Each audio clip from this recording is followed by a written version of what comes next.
இந்த காணொளி முழுக்கவே இலக்கண குறிப்பு தான். சரிங்களா? இந்த இலக்கண குறிப்பு பார்த்தீங்கன்னா 9, 10 மற்றும் 11, 12 இந்த வகுப்புகளில் கட்டாயம் கேட்கக்கூடிய ஒரு பகுதி. இது மட்டும் இல்லாமல் நம்மளுக்கு போட்டித் தேர்வுகளில், அதாவது குரூப் தேர்வு, டிஎன்பிசி தேர்வுகளில், அதுக்கப்புறம் தமிழ் திறனறி தேர்வுகளெல்லாம் கட்டாயம் கேட்கக்கூடிய ஒரு பகுதி. எளிமையான முறையில் சொல்லித்தரேன். வாங்க காணொளிக்குள்ளே போகலாம். முதல்ல வேற்றுமை தொகை பார்க்கலாம். வேற்றுமை தொகை அப்படின்னா என்ன? தொகை அப்படின்னா முதல்ல பார்த்துடலாம். தொகைனா மறைந்து வருவது. தொகைன்னு என்னது? மறைந்து வருவது. வேற்றுமை தொகைனா வேற்றுமை உருபுகள் மறைந்து வருவது. சரிங்களா?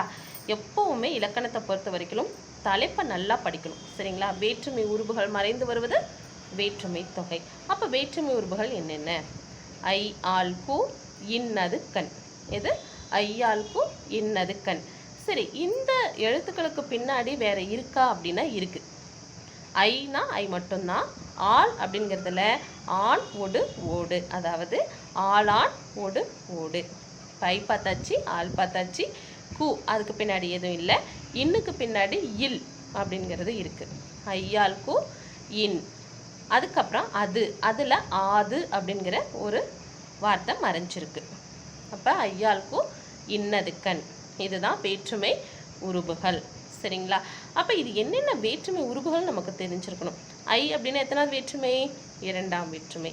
ஆளான், ஒடுவோடு மூன்றாம் வேற்றுமை. கு நான்காம் வேற்றுமை. ஐயால், கு, அதுக்கப்புறம் இன், இன், இல் எத்தனாவது வேற்றுமை? ஐந்தாவது வேற்றுமை. ஆறாம் வேற்றுமை அது, ஆது. ஏழாம் வேற்றுமை என்ன வேற்றுமை? கண். எட்டாம் வேற்றுமை விழி வேற்றுமை. அதுக்கு உருபு கிடையாது. வேற்றுமை தொகையில், அதாவது வேற்றுமை உருபுகளில் முதல் வேற்றுமைக்கும் எட்டாம் வேற்றுமைக்கும் உருபுகள் கிடையாது. இப்போ இது புரிஞ்சிருக்குன்னு நினைக்கிறேன். இதுக்கான ஒரு சில எடுத்துக்காட்டுகளை பார்க்கலாம், இன்னும் தெளிவாக புரியும். தண்ணீர் குடி. இதை விரிச்சு பார்த்தா என்ன பொருள் தரும்? தண்ணீரை குடி. அப்போ இரு சொற்களுக்கு இடையில ஐ அப்படிங்கிற வேற்றுமை உருபு மறைந்து வந்திருக்கு. அப்ப ஐ எத்தனாவது வேற்றுமை உருபு?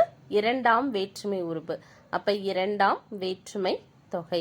வீடு சென்றேன். இதை விரித்து பார்த்தா வீட்டுக்கு சென்றேன். வீட்டுக்கு அப்ப கு அப்படிங்கிற வேற்றுமை உருபு வந்திருக்கு. கு எத்தனாவது வேற்றுமை உருபு? நான்காம் வேற்றுமை உருபு. அப்ப இது நான்காம் வேற்றுமை தொகை. தென்னன் மகள். அதை பிரிச்சு பார்த்தா தென்னனுக்கு மகள். தென்னன்னா யாருன்னு தெரியுமா? பாண்டியன். பாண்டியனுடைய மகள் தமிழ் அப்படின்னு சொல்லுவாங்க. அப்ப கு எத்தனாவது வேற்றுமை உருபு? நான்காம் வேற்றுமை உருபு. அப்ப இது நான்காம் வேற்றுமை தொகை. நின் பெருமை. அதை விரித்து பார்த்தா நினது பெருமை. எத்தனாவது வேற்றுமை உருபு? அது. அதுக்கு பின்னாடி இன்னொன்னு சொல்லியிருக்கேன், ஞாபகம் இருக்கா? அது, ஆது. அப்ப இங்க அது வந்திருக்கு. அப்ப அது ஆறாம் வேற்றுமை தொகை. வேற்றுமை தொகையில இன்னொன்று இருக்கு. என்ன அப்படின்னா உருபும் பயனும் உடன் தொக்க தொகை. அப்படின்னா என்ன அப்படின்னா ஒரு தொடர்ல வேற்றுமை உருபும் அந்த உருபை விளக்கக்கூடிய பயனும் மறைஞ்சு வந்திருந்ததுன்னா அது உருபும் பயனும் உடன் தொக்க தொகை. சரிங்களா? உருபு அதனை விளக்கக்கூடிய பயன் ரெண்டும் மறைஞ்சிருக்கும். தண்ணீர் குடம். இதை பிரிச்சா தண்ணீரை உடைய குடம்.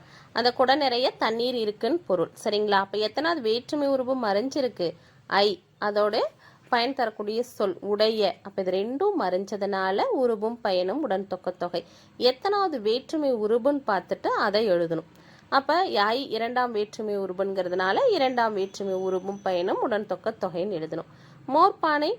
அதை விரிச்சு பார்த்தா மோரை உடைய பானை. இதுலயும் ஐ வேற்றுமை உருபு தான். அடுத்தது தண்ணீர் தொட்டி. தண்ணீரை உடைய தொட்டி. ஐ வேற்றுமை உருபு உடைய அப்படிங்கிற பயன் தரக்கூடிய சொல். இது ரெண்டும் மறைஞ்சு வந்ததுனால இதுக்கு பேர் என்னது? இரண்டாம் வேற்றுமை உருபும் பயனும் உடன் தொக்க தொகை. அடுத்து பார்த்தோம்னா சுவர் கடிகாரம். அதை பிரிச்சா சுவர் கண் உள்ள கடிகாரம். அதாவது சுவர் கண். கண் எத்தனாவது வேற்றுமை உருபு? ஏழாம் வேற்றுமை உருபு. அப்ப ஏழாம் வேற்றுமை உருபும் பயனும் உடன் தொக்க தொகை. சரிங்களா? இது போல எடுத்துக்காட்டுகள் அப்பப்ப பார்த்துக்கிட்டே இருந்தா தெளிவா இருக்கும், மறக்காது. இதனுடைய தொடர்ச்சி அடுத்த காணொளியில் இருக்கு, பாருங்க. சப்ஸ்கிரைப் பண்ணுங்க, ஷேர் பண்ணுங்க.